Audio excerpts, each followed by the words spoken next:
2026-27 অর্থ বছরের প্রস্তাবিত বাজেট শেয়ার বাজার বান্ধব এবং দীর্ঘমেয়াদী বিনিয়োগের জন্য সহায়ক বলে মনে করছেন বিনিয়োগকারী ও পুঁজিবাজার বিশ্লেষকরা। ঢাকা স্টক এক্সচেঞ্জ কর্তৃপক্ষ বলছে, বাজেটের নীতিগত সংস্কার, কর ছাড় ও প্রণোদনামূলক পদক্ষেপ রাখা হয়েছে, যা পুঁজিবাজারে দীর্ঘমেয়াদী স্থিতিশীলতা বাড়াবে।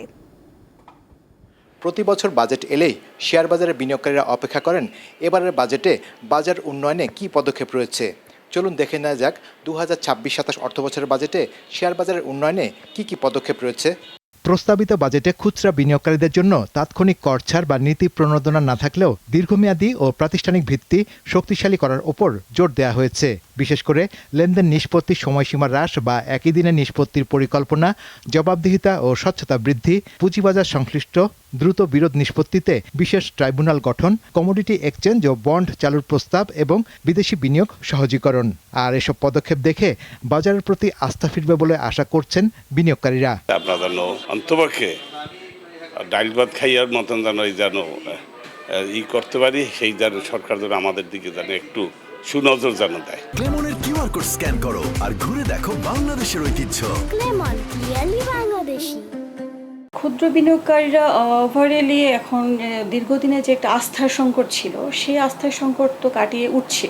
সেই কারণে বাজারের ভলিউম বৃদ্ধি পাচ্ছে, সেখানে ইন্ডেক্সও বৃদ্ধি পাচ্ছে। বাজেটে শেয়ার বাজারের ওপর নেওয়া পদক্ষেপ বাজারে ইতিবাচক প্রভাব ফেলবে বলে মত ডিএসসি ব্রোকারেজ অ্যাসোসিয়েশনের। ওভারঅল বাজেটটা আমরা মনে করি যে বিনিয়োগ বাজার বান্ধব যেটাকে বলেন বা সহায়ক বলে আমরা যেটাই বলি, মানে it is a pro capital market budget. কারণ কি, ক্যাপিটাল মার্কেটটাকে এমফাসাইজ করা হয়েছে, ব্যাংকের উপর ডিপেন্ডেন্সিটা কমিয়ে পুঁজিবাজারের দিকে যাতে এন্টারপ্রেনাররা আসতে পারে সেই ধরনের কথাবার্তা বলা আছে, চিন্তাভাবনা করা আছে। এদিকে ডিএসসি কর্তৃপক্ষ বলছে, বাজারে নতুন নতুন আইপিও আনার ক্ষেত্রে নতুন বাজেটে ভালো পদক্ষেপ রয়েছে। বাজেটে শেয়ার বাজারকে নৈতিক জায়গায় অ্যাড্রেস করা হয়েছে। বাজারের মূল বিষয়টা ছিল আইপিওর মান, আইপিওর কোয়ালিটি, আইপিওর গভীরতা, আইপিওর উদ্যোক্তাদের স্বচ্ছতা, উদ্যোক্তাদের সততা, এই কোনো বিষয় কিন্তু এখানে কোনো শৃঙ্খলা ছিল না, অ্যাড্রেস করেছেন। এবং আইপিওর বাজারে আসতে গেলে কত সময় লাগবে, ইস্যু ম্যানেজার কারা, আইপিও জমা দেওয়ার পর দীর্ঘসূত্রিতা, নানা বিষয় ছিল। মানে বাজারে একটা আইপিও একটা যন্ত্রণার বিষয়, উদ্যোক্তারা এখানে আসতে চান না, উদ্যোক্তারা বাজার সম্পর্কে মুখ ফিরিয়ে নিয়েছেন, এই সবগুলো বিষয়কে তিনি অন্তর্ভুক্ত করেছেন। সব মিলিয়ে বাজারের প্রতি বিনিয়োগকারীদের আস্থার ভিত মজবুত হবে বলে আশা করছেন সংশ্লিষ্টরা।